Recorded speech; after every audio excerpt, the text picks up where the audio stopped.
En fait, ce qui est important, c'est l'utilité ce soir, c'est de pouvoir fournir autant de réponses que possible aux questions qui sont posées. Okay. D'accord. Donc, il y a des questions qui sont très précises, qui peuvent être personnelles. Et à ce moment-là, on apportera des réponses. Alors, moi, je peux faire des interventions, notamment sur tout ce qui est question de retraite et ainsi de suite. C'est vrai que j'ai une correspondance à la CNAP qui traite les dossiers internationaux. OK ? Parce qu'un Français de l'Hexagone, lui, forcément, même s'il a changé de métier plusieurs fois, il a continué à cotiser auprès de la France. Et donc, le problème pour beaucoup de nos compatriotes, c'est le fait d'avoir cotisé dans différents pays, de se retrouver à un moment à devoir pouvoir récupérer l'ensemble des cotisations. Ça, c'est compliqué, en fait, la portabilité des droits. C'est compliqué, mais c'est technique. Il y a des gens dont c'est le métier. Et moi, j'aime me reposer sur ceux qui ont les compétences parce qu'ils ont fait les études. Je peux parler parce que c'est mon expérience personnelle. Quand j'ai fait ma demande de retraite en Irlande, et j'ai travaillé presque toute ma vie en Irlande, j'ai reçu je ne sais pas combien de formulaires de tous les pays où j'avais travaillé. Et je me suis aperçu que c'est l'Irlande qui systématiquement, c'est pour ça qu'elle te fait remplir une sorte de CV détaillé sur où tu as travaillé, et elle écrit à ces organismes. Donc j'avais travaillé au Canada, j'avais travaillé en indépendant en Belgique, en France, et tout à coup je reçois les documents de tous ces pays, et ça m'a permis d'avoir un petit supplément de 50 € par mois de la France. J'avais totalement oublié, voilà.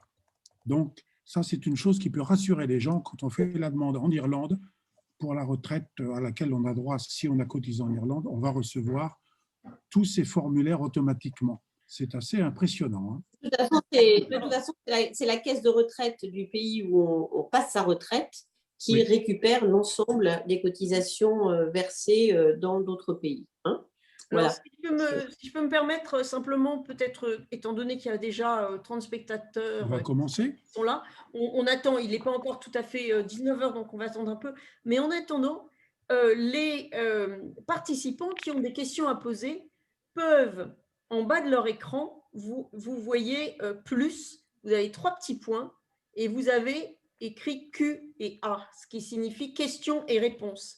Et vous avez la possibilité, et d'ailleurs certaines personnes l'ont déjà fait, de poser des questions dans cette, ce qui nous permettra, nous, de prendre le temps de vous répondre. Donc, il est préférable pour les participants d'utiliser la fonction questions et réponses que le chat. S'il vous plaît, si vous voulez poser des questions, questions-réponses. Excuse-moi, Catherine, je ne dois pas être en panéliste parce que je n'arrive pas à y accéder. Ah, si on te voit. Et oui, on te voit. Alors oui, vous me voyez et que je ne peux pas cliquer sur le Q&A. Bonsoir tout le monde, moi non plus je ne vois pas les questions. Hier soir, alors pour l'instant, pour l'instant, il n'y a qu'une question. Ouais, il y en a une, mais j'arrive pas à ouvrir la boîte, moi. Ah, ça y est. Voilà. Oui, voilà, tu les as. Merci. Pour l'instant, oui, je les ai, merci. Oui, merci. Alors, autant pour moi, elles étaient cachées sur mon deuxième écran. Voilà. Voilà. Ça s'est ouvert sur l'autre et il y avait des fenêtres. Autant pour moi, tout va bien. Voilà ce que c'est que d'être hyper technique. Hein. Moi, qui est calé sur un livre pour pas que pour que je puisse vous voir bien en face. Pardon, moi, je ne vois pas non plus les questions. Je ne sais pas qui est Brigitte. Alors, bonsoir Brigitte, je suis conseillère consulaire à Édimbourg en Écosse. Voilà. Nous venons répondre à des questions qui peuvent intéresser les deux pays, le Royaume-Uni et la. Oui, mais l'Écosse. Et l'Écosse comme pays. Les deux pays, je dis Royaume-Uni et Irlande. Et Irlande, voilà. Voilà. Non, mais on accepte en Irlande. On accepte que l'Écosse se joigne provisoirement à l'Irlande. Ça lui permettra, si elle devient indépendante, de profiter immédiatement de la réunification comme les deux Allemagnes. Voilà. Allez, c'est la politesse des rois. C'est la politesse des rois que d'être à l'heure, les amis. Et donc, il est 19 h pour moi. Nous avons 54 spectateurs de toute façon, donc on peut peut-être commencer, si vous voulez. Voilà. Oui. Bon, je vais commencer. Bonjour à tout le monde. on est très content de savoir que vous êtes tous là, que vous avez tous des questions à poser, que avec la situation Covid, avec tout ce qui se passe, y compris même le Brexit, beaucoup de gens ont des préoccupations. Alors, moi, je ne suis que le modérateur et je vais expliquer les procédures. Alors, il est impératif de poser ces questions dans une sorte de petite icône en bas avec Q et A, parce que ça nous permet de savoir si on a répondu ou non à des questions. Le chat, c'est préférable, il vaut mieux ne pas du tout l'utiliser pour des questions. On va y mettre tous les liens, regardez-le bien, tous les liens avec des sites, etc., et quelques informations générales. Et de toute façon, vous recevrez un lien qui vous permettra de télécharger l'enregistrement de cette session. Voilà. Alors, je vais passer la parole. Principalement, nous avons ce soir Vanina, qui est la présidente de Français du Monde en Irlande, Samuel, bonjour, Samuel qui fait partie du bureau de FDM Irlande, et puis nous avons notre sénatrice Hélène Murray-Conway qui s'est joint à nous après l'Écosse et l'Angleterre. Voilà. Out. Vanina. Bonjour, donc moi je suis présidente de la section FDM ADFE en Irlande. Donc pour présenter rapidement Français du Monde, c'est une association loi 1901 qui se réfère à la philosophie humaniste et universaliste et qui s'occupe principalement donc de la défense des Français à l'étranger, avec un certain nombre d'engagements fondamentaux comme sur les droits de l'homme, l'égalité homme-femme, l'accès à l'éducation. Nous sommes membres du Conseil des bourses dans les différents consulats, l'accès aux soins, la défense de l'environnement et l'aide au développement. Il y a à peu près une centaine de sections dans le monde entier de Français du Monde. Donc, c'est une énorme association. Et on fait beaucoup de relais entre l'administration française et aussi des associations partenaires et bien entendu les Français au niveau local. En Irlande, par exemple, on fait de l'aide, du conseil et aussi de la traduction, comme par exemple, on a des gens qui nous posent des questions sur le logement, donc quand ils ont des problèmes, on essaye de les conseiller, on les oriente vers une association comme Threshold, je ne sais pas si on en a dû parler, mais des fois, on fait aussi purement de l'aide traduction quand les gens ont des problèmes parce qu'ils ne peuvent pas toujours communiquer directement avec certaines associations où ils sont un peu mal à l'aise par rapport à l'anglais. Je crois qu'il y a quelques années, Henri s'était occupé de gens qui étaient à l'hôpital et qui n'arrivaient pas à se faire comprendre. Mais on fait aussi... donc, on s'occupe aussi des relations avec le consulat par le biais avec l'aide d'Henri Le Perlier et aussi, par contre, au niveau de l'administration française en général, on reçoit aussi beaucoup d'aide de la sénatrice Hélène Conway. Donc, sinon, on est toujours prêt à faire des projets nouveaux qui sont en accord avec nos valeurs, bien entendu. Et on a des choses plus simples, comme on a mis en place un club de lecture, par exemple. On a une réunion à la fin du mois sur Daniel Pénac, la loi du rêve. Et fin mars, on a aussi une autre réunion du club de lecture avec le livre de Milan Kundera, La lenteur, qui est un de ses premiers livres en français. Je ne sais pas si Samuel va vous parler d'autres choses qu'on veut faire aussi, et on espère que ça pourra vous intéresser aussi. Bonsoir à toutes et à tous. Donc, je me présente assez rapidement parce que je crois que le plus important, c'est que chacune et chacun puisse poser ses questions et on va essayer d'y répondre. Donc, moi, je m'appelle Samuel Chantoiseau, je vis dans le County Cork depuis à peu près 14 ans. Je suis sommelier dans un grand restaurant gastronomique donc à l'est de Cork. Je ne sais pas si je peux le nommer. Donc, je suis adhérent ADFE Français du Monde. Voilà, je me sens vraiment très concerné par cette association et donc voilà, je souhaite m'impliquer de plus en plus avec et pour la communauté française. Voilà, je ne veux pas être plus long que ça. J'ai l'honneur de pouvoir vous présenter, donc on l'a déjà présenté, Henri l'a déjà présenté, donc Hélène Conway-Moret, qui a vécu une grande partie de sa vie en Irlande. Elle a été très impliquée dans le milieu francophone, au niveau universitaire. Bon, je crois qu'elle pourra mieux se présenter que moi. Je pourrais la présenter. Et donc, je vais lui passer la parole. Et voilà, je vous souhaite un bon webinaire. Hélène, si... T'es mutée, Hélène, on ne t'entend pas. Ça y est, voilà. Bon, écoutez, merci d'abord aux organisateurs pour cette rencontre virtuelle, donc à l'Association Français du Monde, comme l'UFE ou comme les Accueils. Ce sont des associations internationales et qui aujourd'hui jouent un rôle absolument fondamental pour venir en aide et soutenir, et comme l'a bien décrit Vanina tout à l'heure, nos compatriotes pour des choses très personnelles, parfois très simples, mais qui sont incroyablement importantes pour eux. Bien, donc je salue la présence de nos élus locaux. Je sais que certains sont connectés, sont des amis, parce que, comme vient de le dire Samuel, j'ai passé la plus grande partie de ma vie en Irlande. Je suis rentrée en France il y a maintenant 10 ans seulement, mais tout le reste du temps, je l'ai passé à Dublin.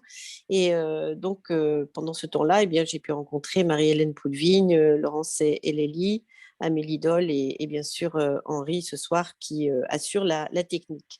Alors la dernière réunion publique que j'ai tenue en Irlande était à l'Alliance française et c'était le 10 février 2020. Il était encore possible d'être en présentiel.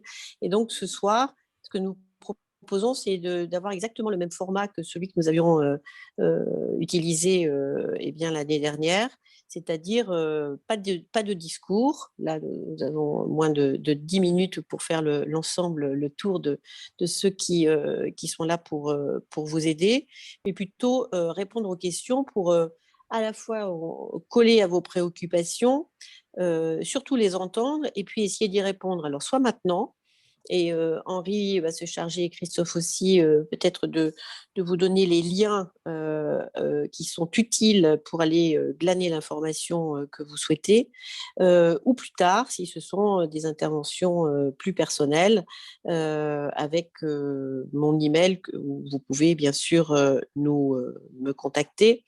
Bon, l'idée, c'est d'essayer vraiment de traverser ensemble une période qui est très difficile pour tout le monde. Je crois que toutes les générations sont concernées et surtout nous préparer collectivement à une crise sociale et économique quand même assez majeure. Pour l'instant, nous avons encore les aides de l'État.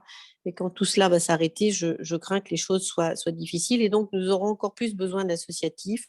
Nous aurons encore plus besoin des élus et de l'administration qui est là aussi pour aider. Alors, bien sûr, c'est la crise sanitaire, mais je crois qu'il n'y a pas que cela. Voilà, donc voilà pour la présentation, vous dire simplement que l'Irlande continue et demeurera toujours mon autre pays. Donc Henri, je ne sais pas si tu as des questions qui sont arrivées pour avoir un début de réponse.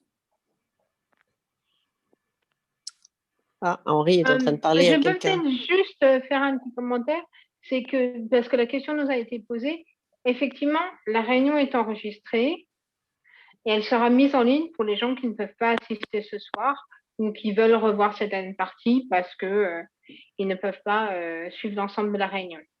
Donc, voilà, oui, oui, voilà. Absolument.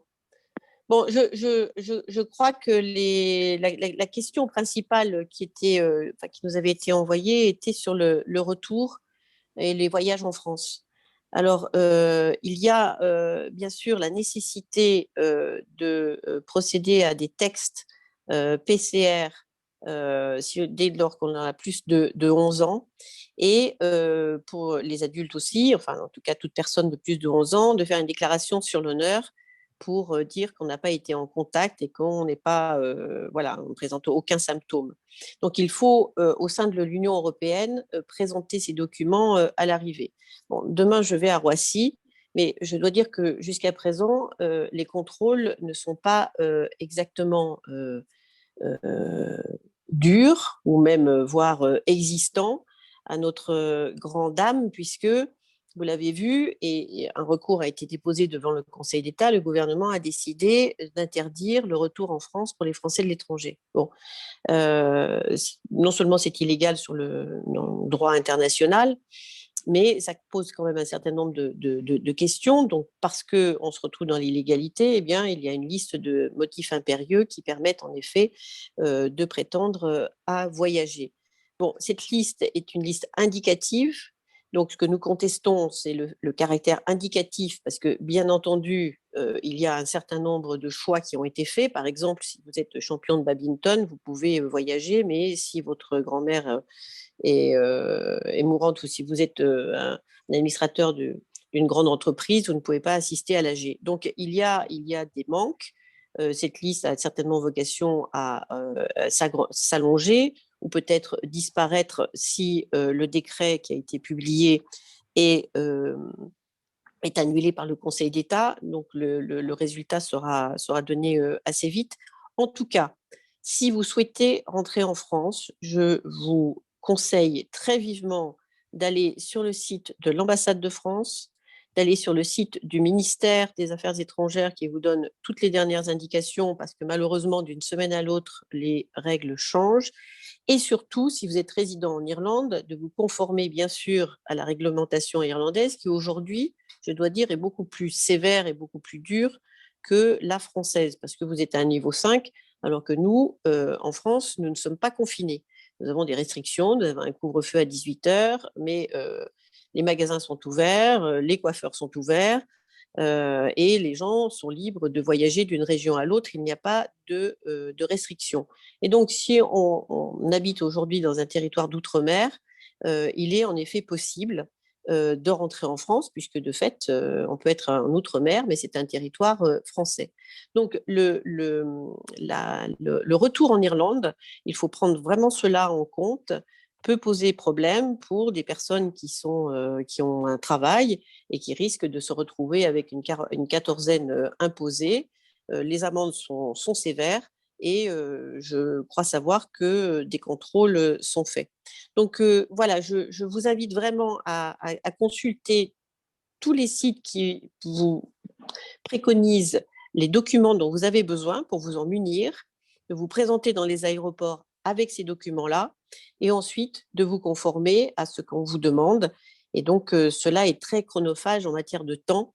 Et je dois vous avouer que je pense que ces mesures ne sont pas d'ordre sanitaire, et c'est ce que nous contestons, et moi je le conteste auprès du ministre de l'Intérieur français, mais sont essentiellement d'ordre politique pour dissuader les gens de voyager.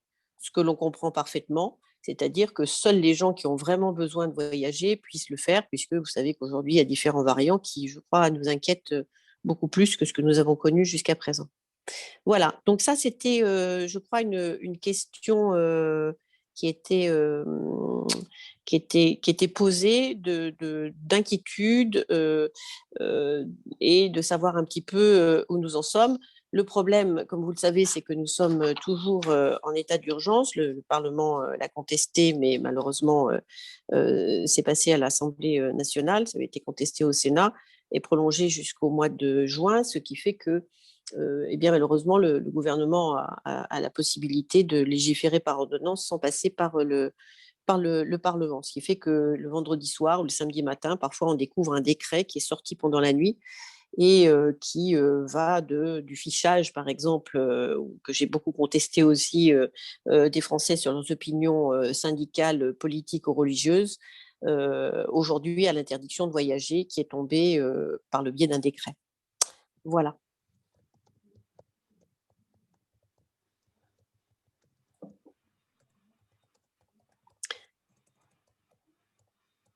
Henri, je ne sais pas si tu nous Henri, entends. votre micro.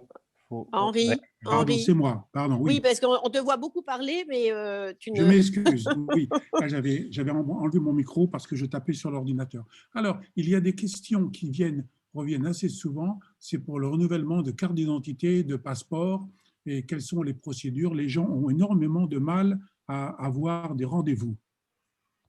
Peut-être que moi, je sais pas pourquoi ma caméra marche plus. Ah. Je peux peut-être répondre parce que moi, j'ai dû le faire au mois de décembre. Au mois de décembre, il y avait énormément de rendez-vous. Les gens n'ont pas du tout pris rendez-vous, contrairement à ce que pensait le consulat.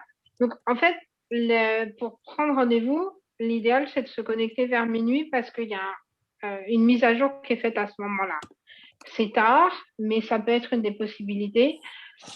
Sinon, on ne peut rien faire par Internet. Ça fait partie des déplacements essentiels. Une fois que vous avez rendez-vous, vous êtes obligé d'avoir la preuve que vous avez rendez-vous. Donc, ça fait partie des déplacements essentiels. Donc, vous pouvez tout à fait vous rendre au consulat. Pour la photo, la meilleure solution en Irlande, c'est d'aller chez votre pharmacien avec la dimension de la photo qui est clairement indiquée sur le site du consulat. Le pharmacien a un petit store, il vous met devant, il a un appareil photo et après, il a un petit logiciel sur ordinateur qui lui permet de tailler les photos à la taille voulue. Donc, c'est très pratique. C'est sur fond blanc, contrairement à ce qui est demandé par le consulat français, mais c'est accepté parce que de toute façon, c'est la seule chose qu'il y a en Irlande. Donc, et il faut, pour le passeport, il faut à peu près 15 jours. Et pour la carte d'identité, il faut un peu plus longtemps, 3 semaines à 1 mois pour qu'elle arrive au consulat. Il faut aller la récupérer. Toujours donc en personne en général. Le consulat n'a pas le droit d'envoyer beaucoup de documents. C'est peut-être possible pour le passeport, mais c'est assez compliqué en fait. Je interromps quelques secondes pour souhaiter la bienvenue au consul honoraire de Cork. Voilà, Jocelyn. Voilà. Oui, que j'avais rencontré voilà. l'année dernière quand il était encore possible de se voir. Voilà, et qui fait un travail extraordinaire sur Cork. Voilà. Bienvenue. Oui, simplement pour le consulat, je dois dire que partout, nous avons les mêmes problèmes dans le monde entier. C'est que les effectifs ont été drastiquement réduits avec le temps et qu'aujourd'hui, la plupart des consulats sont en télétravail. Et malheureusement, les logiciels qui leur permettent de se connecter et qui sont bien sûr cryptés et protégés parce que contenant des données personnelles qui sont transmises, ou qui sont contenues sur l'ordinateur, ne peuvent pas travailler de chez eux. Donc, il y a un certain nombre de tâches administratives qui, malheureusement, prennent du retard parce qu'elles ne peuvent être exécutées qu'au consulat le jour où les personnels sont en capacité d'y venir. Et donc, comme pour des mesures sanitaires, et notamment en Irlande, vous êtes dramatiquement touchés par ce niveau 5 qui réduit absolument tout et qui fait que le consulat n'est pas ouvert comme il peut l'être en période normale où, bien sûr, les rendez-vous s'échelonnent. Mais de toute façon, c'est toujours sur rendez-vous pour les passeports et cartes d'identité. Mais faites des choses aujourd'hui parce qu'il y a toujours énormément de monde à partir de mai-juin en général. Oui, une question qui avait été posée, à laquelle je vais répondre maintenant, mais je suis sûr que Hélène pourrait rajouter ou d'autres personnes. C'est le cas d'une Française qui est en Irlande et son beau-frère habite aux États-Unis et des États-Unis à la France. J'ai l'impression que c'est presque impossible et elle se demandait, il doit y en avoir d'autres, et s'il passait par l'Irlande, qu'est-ce qu'il pourrait faire pour passer par l'Irlande et ensuite aller en France? Il n'y a rien à faire puisque c'est une escale. Il y a des chances de se faire bloquer à l'aéroport. Voilà. Non, il vient d'un pays de l'espace. Ah mais non, c'est pas l'espace Schengen. Et non. Et oui, l'Irlande n'est pas dans l'espace. n'est pas dans l'espace Schengen. Donc, en fait, oui, donc il y a les mêmes restrictions que pour un Irlandais qui viendrait en France. Voilà. Donc, ce qui existe sur le site du ministère s'applique à cette personne. Oui. Et d'autre part, tous ces tests de PCR et tout, la personne serait obligée de rester en Irlande un certain temps. Ah non, si elle est en transit. Non, si elle est en transit. Ah ben, les transits, on ne sort pas de l'aéroport, on ne sort pas de la zone. Oui, normalement, on c'est vrai, ne rentre c'est pas, on vrai. ne pénètre Tout pas dépend sur le territoire irlandais. Alors, il y a d'autres questions. C'est sur les retraites, puisqu'en ce moment, il y a des problèmes de faire signer les papiers par les Gardaí pour les certificats de vie pour continuer à être payés et les difficultés pour contacter les caisses de retraite et les caisses de retraite complémentaires et les caisses de retraite complémentaires qui affichent des numéros qui ne sont pas contactables depuis l'étranger. Oui, alors ça, c'est un problème que nous n'avons jamais pu résoudre. Pardon, moi j'ai mon truc là qui glisse. C'est un problème que nous n'avons jamais pu résoudre, ce problème de numéro 087 nanana. Bon, voilà, c'est pas possible. Mais on nous a expliqué que de toute façon, tout le monde écrivait des emails aujourd'hui et que donc plus personne n'appelait. De toute façon, les standards téléphoniques étaient éliminés ou supprimés dans la plupart des cas. Donc, sur les certificats de vie, ce que je peux dire, c'est qu'il y a eu une réforme en 2019 pour laquelle les certificats de vie que l'on pouvait télécharger d'Internet ne sont plus valables. Et donc, les nouveaux certificats de vie sont ceux qui sont envoyés par le site Info Retraite.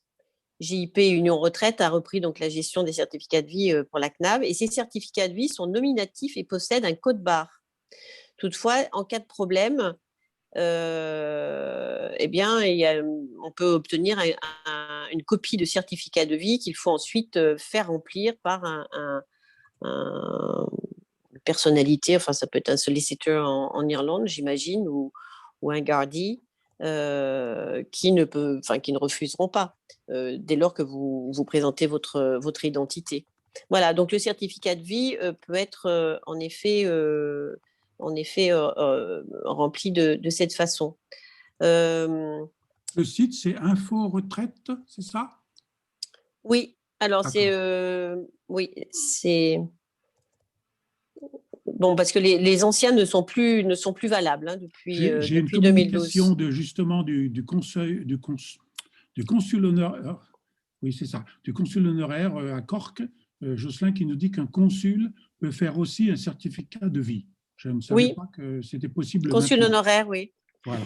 Mais de toute façon, on peut aussi faire signer, là, encore, je ne devrais pas trop le dire parce que les consulats le font. Il faut savoir que quand même, quand un Français ne peut pas renvoyer son certificat de vie à temps, il ne touche pas sa retraite. Donc, c'est quand même incroyablement sérieux. Et donc, l'idée, c'est d'essayer de faciliter, et je sais que certains consulats le font alors que ce n'est plus de leur ressort, de signer ces certificats de vie quand les personnes sont vraiment bloquées. Mais en effet, les consuls honoraires ou n'importe quelle personne qui peut reconnaître l'identité et justifier de l'identité de la personne peut en effet le signer. Voilà. Pour rester dans ces problèmes financiers, il y a des questions à propos du retour en France, donc ce n'est pas un voyage provisoire, et le droit au chômage. Et est-ce que dans d'autres genres de voyages qui ne seraient pas couverts par VHI, parce que VHI, automatiquement, si le voyage est déconseillé, VHI ne va pas couvrir, mais est-ce que la carte européenne d'assurance maladie est suffisante? Moi, je crois que c'est uniquement en cas d'urgence, il faut aller dans un hôpital. Voilà, c'est ça, absolument. Cette carte ne peut être utilisée qu'en cas d'urgence. Les frais médicaux sont donc couverts et la sécurité sociale française récupère en fait du VHI ou de la caisse d'assurance irlandaise les frais qui ont été encourus pour l'hospitalisation, l'opération et ainsi de suite. Alors, la trésorière de Français du Monde ADFE Manuel travaille pour le HSI et elle m'avait dit que quand on a la carte européenne, il faut quand même faire attention parce que certains hôpitaux ne prennent pas la carte. Mais par contre, certaines cliniques la prennent. Donc, il faut quand même faire attention quand on va en France à ce niveau-là. Ah, bon, c'est bon à savoir. Et la demande se fait par courrier, donc il faut prévoir avant de partir qu'il n'y ait pas de demande par Internet à moins d'être bénéficiaire de la Medical Card. Bien. Il y a d'autres questions plus générales. Est-ce qu'on peut combiner plusieurs retraites dans plusieurs pays? On en a déjà parlé, mais comme j'expliquais, quand on fait la retraite, quand on fait la demande de retraite pour l'Irlande, automatiquement l'Irlande contacte tous les pays où on a travaillé et on demandait quelles sont les démarches à effectuer. Les démarches pour chaque pays se font auprès de l'autorité de chaque pays où on a travaillé, je pense. Non ? Oui, c'est ça, Henri, absolument. Ce qui est intéressant quand même, c'est que quand on s'approche de la retraite, ne pas attendre d'être à la retraite pour commencer à s'inquiéter de pouvoir récupérer l'ensemble de ses cotisations. Je crois que c'est important de s'y prendre un petit peu à l'avance, de contacter la CNAV en France, donc le service international si vous avez travaillé dans différents pays, et de vous assurer eh bien, que, en effet, vous serez en mesure de récupérer l'ensemble des cotisations que vous avez versées et qui vous reviennent sur une retraite avec, en effet, peut-être 50 € de la France, 50 € du Canada et 20 € d'ailleurs. Mais enfin, tout cela s'ajoute, d'autant que ce sont des cotisations que vous avez versées à un moment donné. Alors, je me permets, Hélène, puisque tu nous as donné cet excellent lien hier que j'ai redonné de façon individuelle à quelques réponses. Je vais le copier immédiatement sur le site, sur le chat. C'est le site du CLES Oui. qui répond à toutes les questions, à la fois pour partir à l'étranger, pour rentrer en France, sur les questions de sécurité sociale, de retraite, de carte vitale, de certificat de vie, de chômage. Voilà, c'est un site qui est extrêmement bien fait, extrêmement complet sur toutes les questions de protection sociale à l'international. Donc, je viens de mettre le lien sur le chat.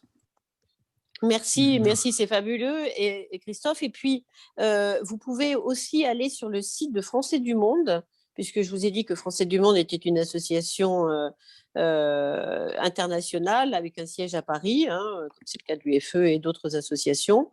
Et là, vous y trouvez des fiches. Et donc, il y a une fiche, par exemple, retraite et certificat de vie. Et dans cette fiche-là, on vous donne les dernières nouvelles. Bon, là, moi, ce que j'ai sorti tout à l'heure, c'était le 1er décembre 2020. Voilà, les formulaires sont disponibles dans 9 langues. Comment télécharger un certificat de vie, et on vous donne l'ensemble des sites qui, normalement, doivent marcher en un clic.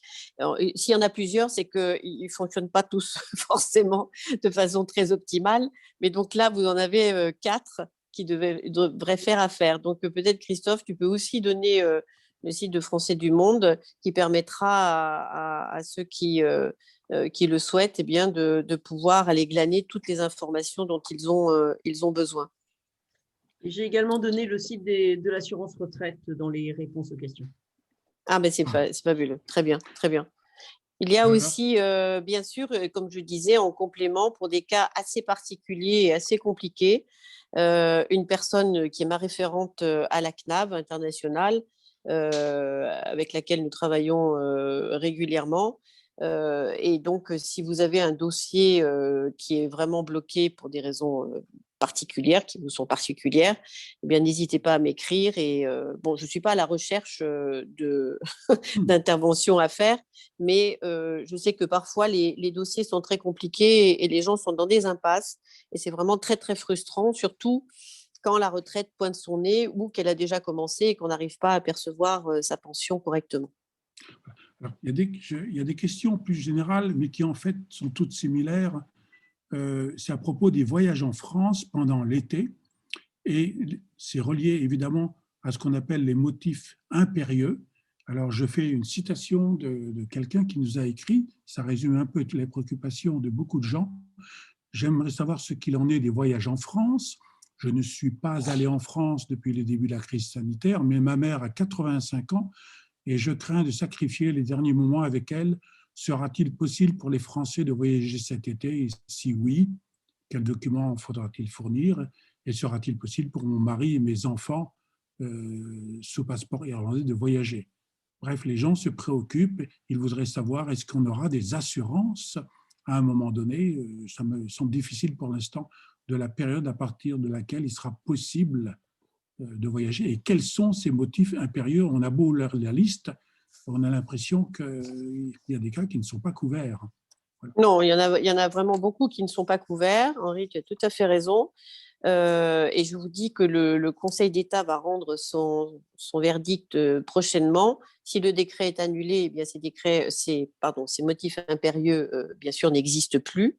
Si par contre le Conseil d'État confirme que l'État français a le droit, en effet, d'imposer ces restrictions de mobilité à ses ressortissants pour rentrer chez eux, de fait, à ce moment-là, je pense que de toute façon, la liste sera revue. Je vous dis, il y a des aberrations. Si on fait du sport, on peut voyager. Par contre, pour des questions familiales, on ne le peut pas. Donc, mais là n'est pas le problème principal. Je crois que le problème principal est les mesures que l'on vous demande de respecter. Bien sûr, le test, ça, c'est quand même impératif et obligatoire, si ce n'est que pour ne pas contaminer ceux qui seront dans l'avion avec vous. Mais ensuite, c'est la question de septaine ou de quatorzaine qui peuvent être très longues. Et si vous travaillez, vraiment de bien prendre en compte que vous devez vous y soumettre. Alors, à l'été prochain, il faut espérer que par le biais de la vaccination, et là, on voit quand même qu'il y a des centaines de milliers, voire des millions de personnes qui ont été contaminées, qui ont des anticorps, on peut se dire qu'au fil du temps, on est en train de développer une immunité collective. En France, cela fait 3 semaines que le corps médical insiste pour que nous soyons en reconfinement total. Ça n'a pas été le cas.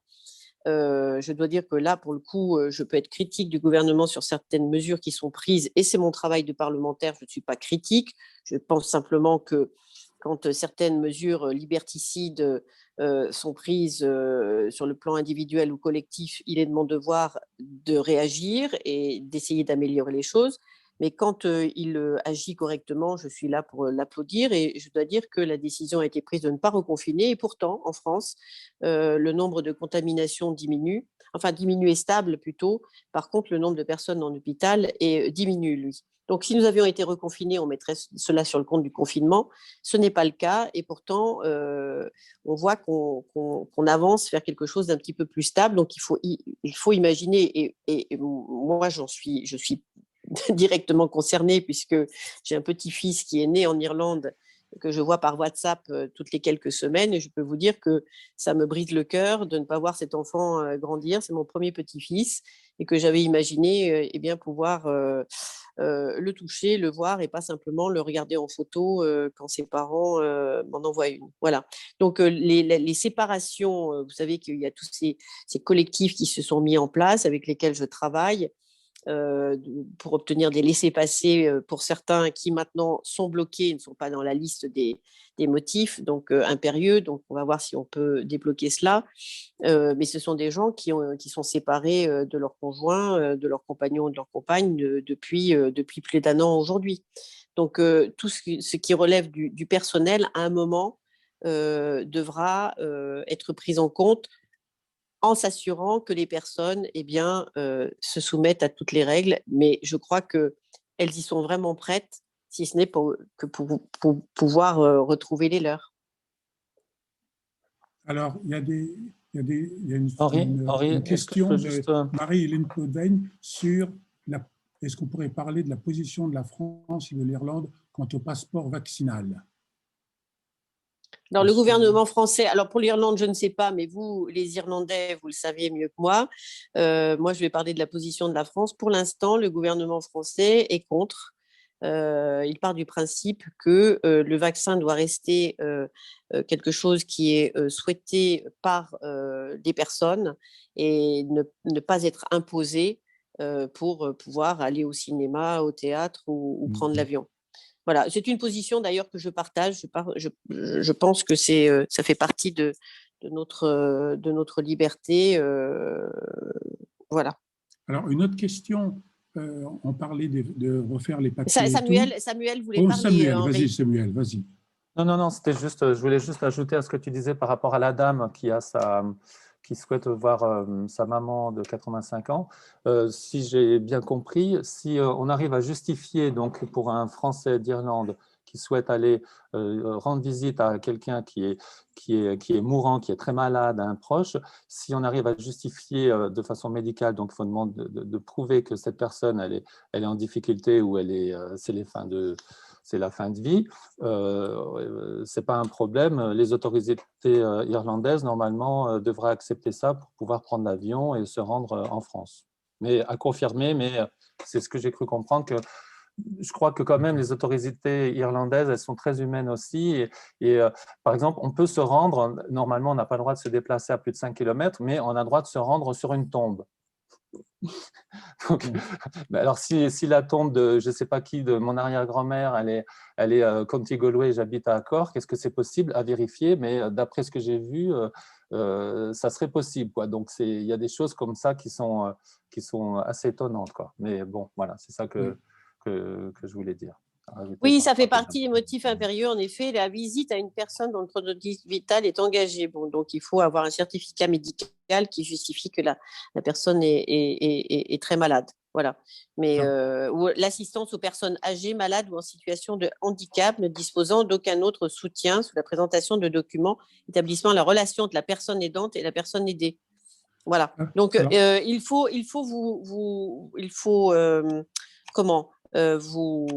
consulter la liste des motifs, mais comme je le disais, ce sont des motifs impérieux d'ordre personnel ou familial, mais qui sont indicatifs. Et moi, ce que je conteste sur le plan juridique, c'est qu'on a demandé à des personnes non habilitées dans les aéroports, donc des compagnies aériennes, de décider du motif impérieux ou pas.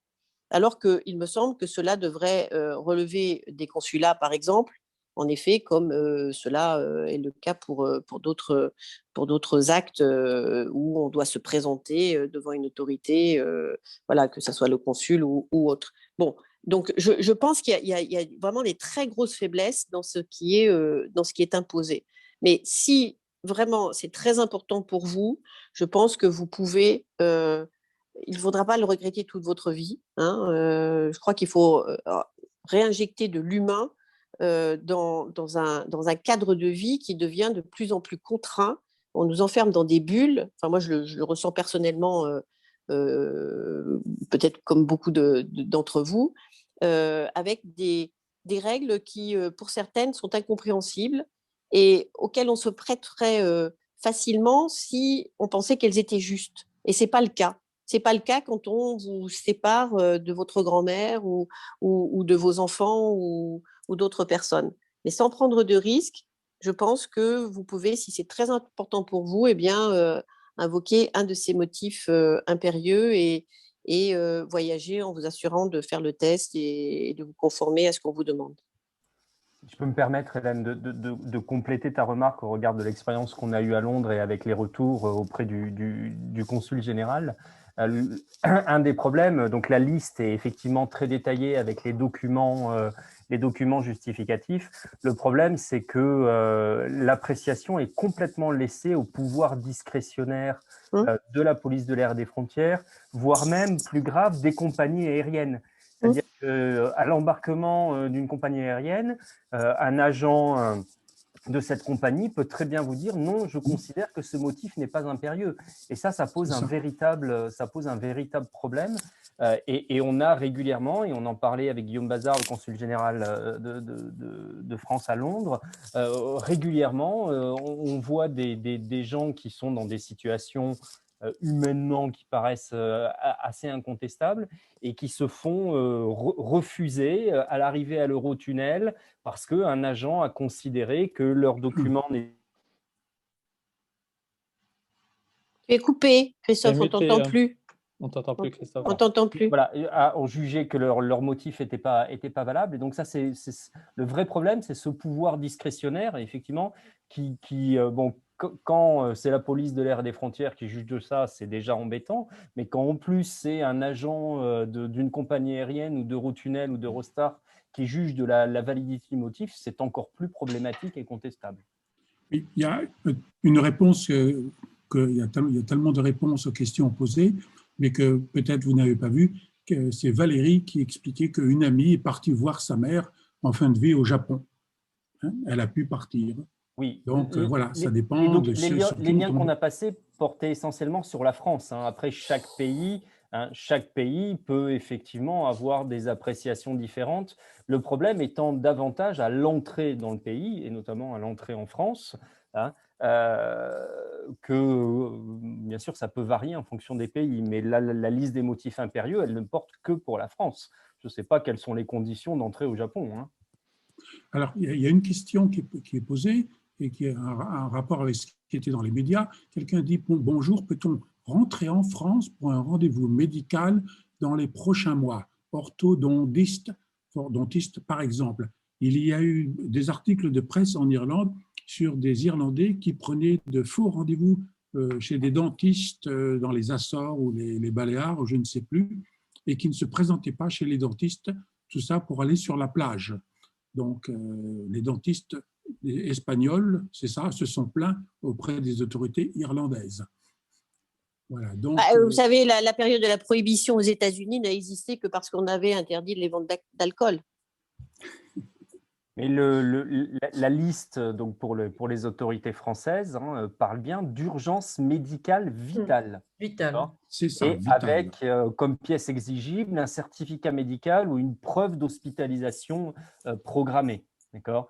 Mais là encore, qu'est-ce que c'est qu'une urgence médicale vitale ? Voilà, ça reste encore une fois à l'appréciation de la police de l'air et des frontières, voire même, encore une fois, Alors, pour appuyer ce que tu dis, Christophe, moi, je ne sais pas si c'est une bonne idée, mais pourquoi pas aller à une Garda, aller à une administration donc, irlandaise pour appuyer le document, pour certifier comme quoi j'ai, grâce à ce document, l'État irlandais, le gouvernement irlandais, les autorités irlandaises, la police irlandaise donnent l'autorisation à tierces personnes de pouvoir prendre l'avion et de quitter le territoire irlandais pour aller en France. Est-ce que ça serait possible ? Le problème, c'est pas ça. C'est là, on parle d'une autorisation qui est donnée par les autorités françaises. Donc, c'est une question de souveraineté. Ce sont les autorités françaises qui décident de restreindre la circulation et le fait que ce soit appuyé, j'ai presque envie de dire, par un médecin irlandais, à mon avis, ou par une autorité irlandaise. Moi, je parle par exemple de la police, de la Garda ou d'une administration irlandaise. Oui, là, en l'espèce, moi, tel que je comprends les choses, pour reprendre l'exemple de tout à l'heure, une hospitalisation programmée, à mon avis, elle ne peut être procurée que par un hôpital français qui va attester qu'il y a une intervention qui est programmée.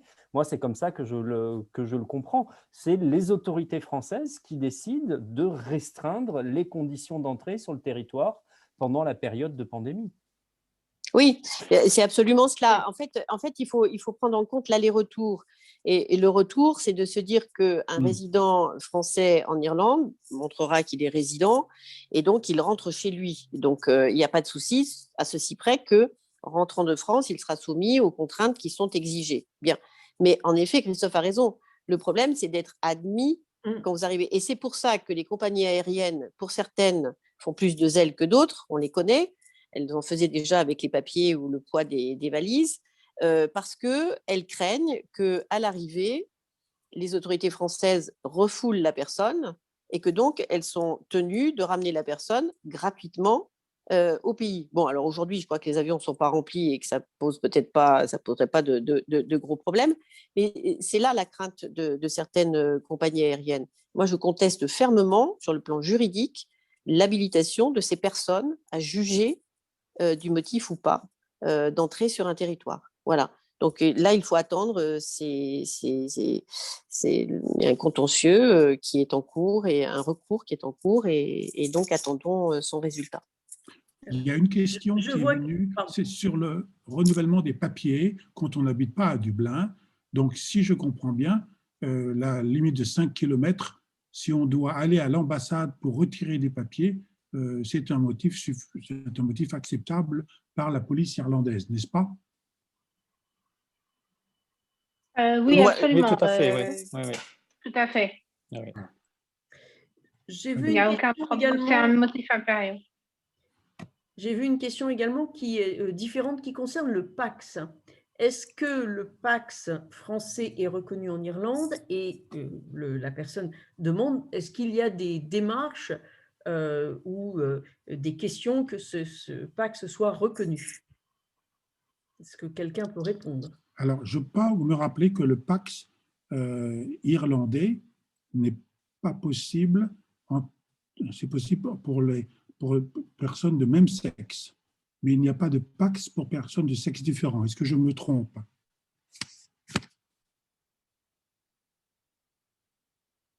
Silence de mort. Moi, je ne peux pas répondre.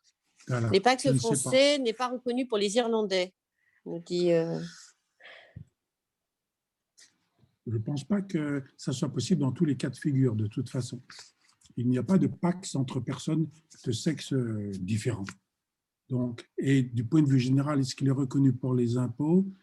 Peut-être que si les deux personnes, ce ne serait pas le Pax qui serait reconnu, ça serait peut-être le fait d'habiter sous le même toit et de faire partir d'un même foyer. Mais je ne suis pas expert en fiscalité. Écoutez, ça c'est une des questions. J'ai dit en introduction que nous répondons à toutes les questions qui sont posées maintenant ou plus tard. Donc ça, c'est une question dont nous devons vérifier, puisque c'est pour l'Irlande, hein, la reconnaissance pour l'Irlande. Donc on le vérifiera avec les autorités irlandaises pour le coup.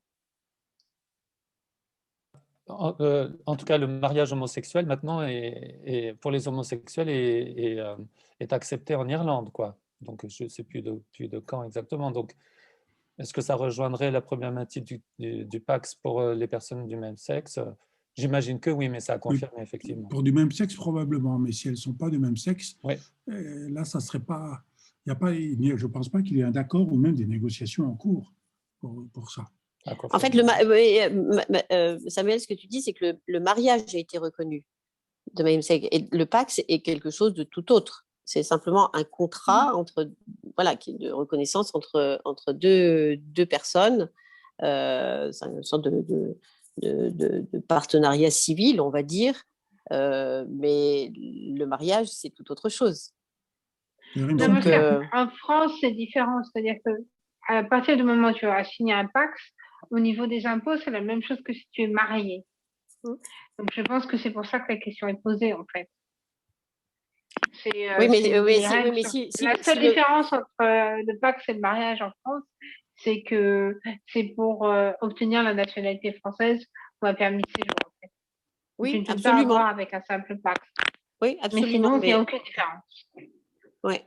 Mais le problème, c'est que si le Pax n'est pas reconnu, eh bien, forcément, en Irlande, il ne peut pas y avoir d'avantages fiscaux.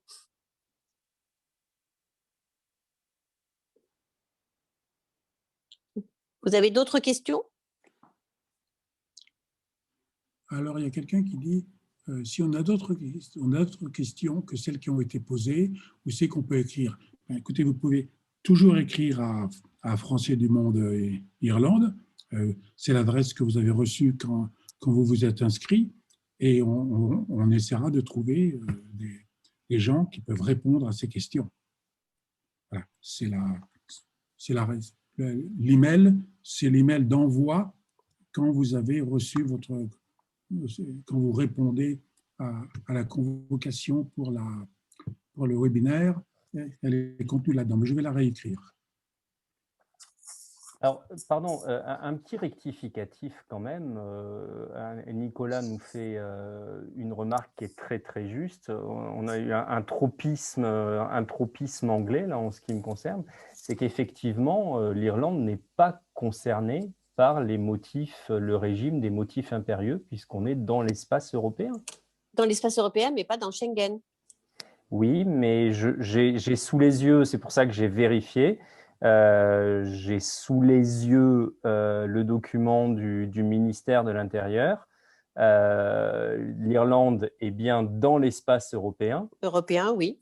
Donc, il n'est pas sorti comme le Royaume-Uni, voilà. et donc ce n'est pas un pays tiers. Mais le Il fait Royaume-Uni partie de n'était l'Union pas dans européenne. Schengen non plus. Donc Mais non, oui, mais voilà, il y a deux choses. Il y a l'Union européenne, qui est donc une union douanière, commerciale et ainsi de suite. Et il y a l'espace Schengen, qui est un espace de liberté, de mobilité des personnes et des marchandises.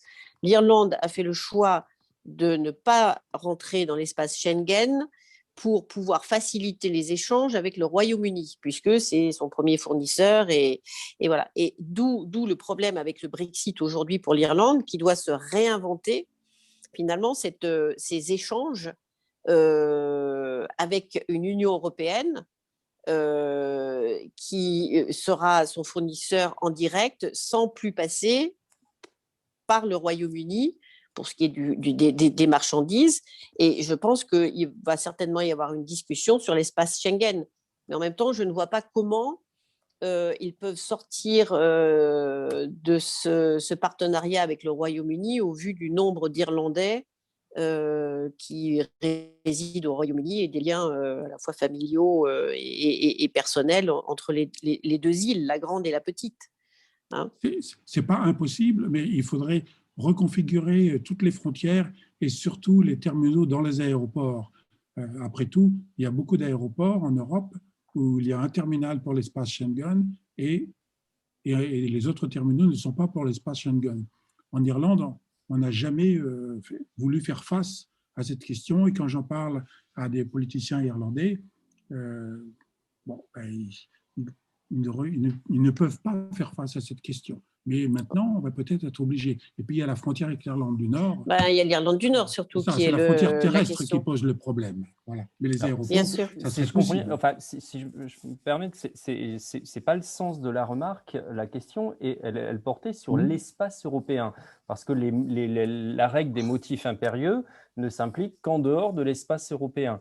Oui. Or, l'Irlande n'est pas dans Schengen, mais est dans l'espace européen. Donc, la clause sur les motifs impérieux ne s'applique pas pour l'Irlande. On est bien d'accord là-dessus ? Je crois que oui, je pense que Nicolas a raison. Mais il faut. Je pense aussi, je viens de vérifier. Mais cela n'empêche pas. Enfin, moi, j'ai beaucoup insisté sur le test PCR qui est obligatoire, sur la déclaration sur l'honneur qui est obligatoire, et ainsi de suite. Après, pour les motifs impérieux, il faut voir avec les compagnies aériennes, mais je pense que oui, là, en effet, il a raison. Je pense que Nicolas a raison, et je le remercie de nous avoir fait faire ce correctif. J'ai bien sous le régime de circulation, j'ai bien ça sous les yeux. Si le déplacement est la sortie du territoire métropolitain, non, on parlait de l'entrée, je ne l'ai plus. Voilà, la liste des motifs impérieux, la liste des motifs impérieux ne s'applique pas pour l'Irlande. Donc, vous n'avez pas besoin de motifs impérieux. Et est-ce qu'on en a et alors moi j'ai une question parce que je ne le sais pas. Est-ce qu'il y a des motifs impérieux pour venir en Irlande? Parce que quelqu'un pose la question de la traduction en anglais. Nina a très justement dit que Français du Monde avait aussi pour habitude de venir en aide aux personnes qui ont besoin de traduction. Après, ça dépend si la traduction doit être notariée ou s'il faut certifiée. Que ça soit fait par certifié. En général, le consulat veut certifier, mais il y a aussi des traducteurs qui sont certifiés par le consulat. Oui, parce que vous faites un service gratuitement, c'est-à-dire d'aide à la personne. Voilà. C'est pas officiel, d'accord. Et si c'est notarié par le consulat, c'est payé en général. En tout cas, ça l'était quand j'étais en Colombie. Je ne sais pas comment ça se passe en Irlande.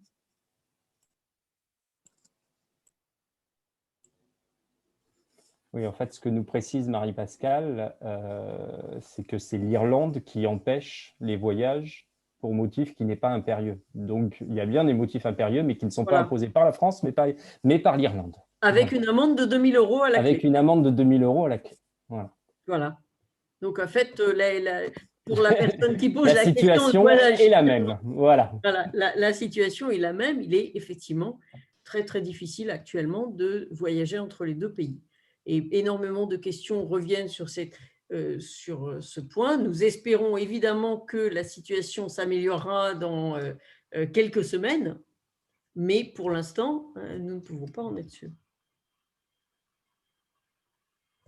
En Irlande, on parle de confinement jusqu'au mois de mai maintenant, aux dernières nouvelles. Donc, je suis pas sûre que ça va s'améliorer de manière spectaculaire d'ici peu. C'est parce que le gouvernement est très déçu par la baisse des cas de Covid est pas aussi significative que ce qu'ils espéraient en fait.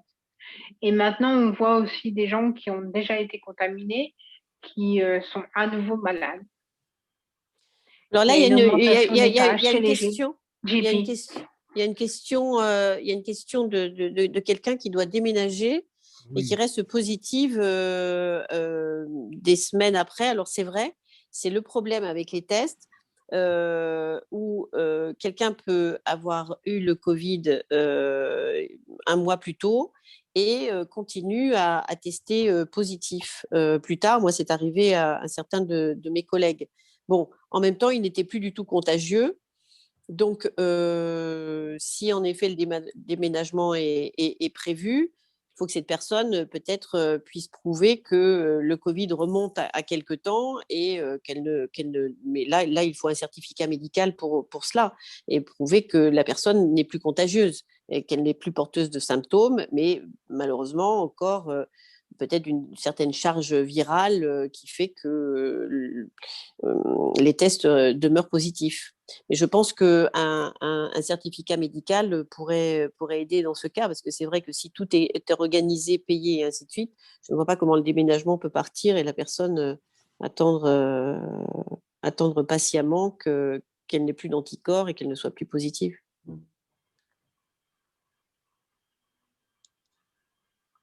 On approche de la fin. Je crois que oui, à 2 Samuel minutes. voulait dire quelque chose sur les activités de France et du Monde. Je voulais juste dire que je souhaite donc, en tant qu'adhérent de l'ADFE, d'organiser un quiz qui s'appelle Kahoot Quiz. Ça sera autour du 19 mars, le vendredi 19 mars ou le 20 mars. Donc, voilà, c'est un quiz où il y aura des prix qui seront attribués pour les 3 premiers gagnants et voire peut-être plus à confirmer pour les 10 premiers qui arriveront, qui ont répondu aux bonnes questions. Et donc, voilà, c'est juste pour faire quelque chose de fun et puis qui soit assez motivant parce qu'à l'issue, il y aurait voilà. Donc, ça serait des bouteilles de vin naturelles qui seraient à gagner. Voilà, c'est en partenariat avec un caviste de Kilkenny, donc au sud de Dublin. Et donc, voilà. Et les liens seront sur notre page Facebook et sur notre compte Twitter. Voilà. Et voilà, donc on enverra l'info dès que tout sera prêt. Donc, je pense que, voilà, je ne sais pas ce que vous en pensez, mais je pense que c'est plutôt une bonne période. Voilà, un vendredi ou un samedi, voilà, à partir de 18h, à confirmer la date, quoi. Voilà, et ce sera aussi sur notre compte, enfin notre site. Notre site, oui, c'est ça. Ainsi que les réunions du club de lecture. Donc, on espère que vous vous joindrez à nous pour passer un bon moment. Voilà. Donc, bien sûr, ça sera par Zoom. Bon, mais si le confinement durait aussi longtemps, je crois que vous aurez besoin de boire beaucoup de vin naturel pour pouvoir sourire un peu pendant les week-ends. Bon, en tout cas, merci pour votre invitation. C'est vraiment un plaisir. Alors, j'ai pas pu voir ceux qui étaient connectés, mais merci à toute l'équipe. Vous voyez que l'associatif, ça marche et que il y a la petite île, la grande île, mais que tout le monde est solidaire. C'est le moment de l'être. On a la chance de pouvoir se voir par écran interposé jusqu'au moment où on pourra se revoir. Je salue à nouveau le consul honoraire de Cork. Disons que Cork est toujours privilégié, fait partie de mes priorités. J'ai beaucoup d'amis et donc c'est toujours un plaisir. Il n'y a pas qu'à Dublin. Et puis, Marie-Hélène, s'il est encore là. En tout cas, bravo à vous. Et puis, nous restons bien sûr à votre écoute. N'hésitez pas de saisir à la fois vos élus locaux et puis vos parlementaires. On est là pour vous servir. Merci beaucoup. Et on voit qu'entre les Français du monde, le Royaume-Uni et Français du monde Irlande, il n'y a pas de Brexit. Voilà. Voilà, absolument. Tout à fait. Voilà. Bon, vraiment, on vous remercie. Merci à tous. Voilà. Merci, au revoir. Merci beaucoup. Au revoir, Merci Christophe, beaucoup. Catherine. Bon courage, au revoir. Merci, au revoir, bon courage. Au revoir, au revoir. merci. Au revoir à tous. Et Brigitte. bravo Henri. Voilà, Allez, on fait ça d'une main de maître.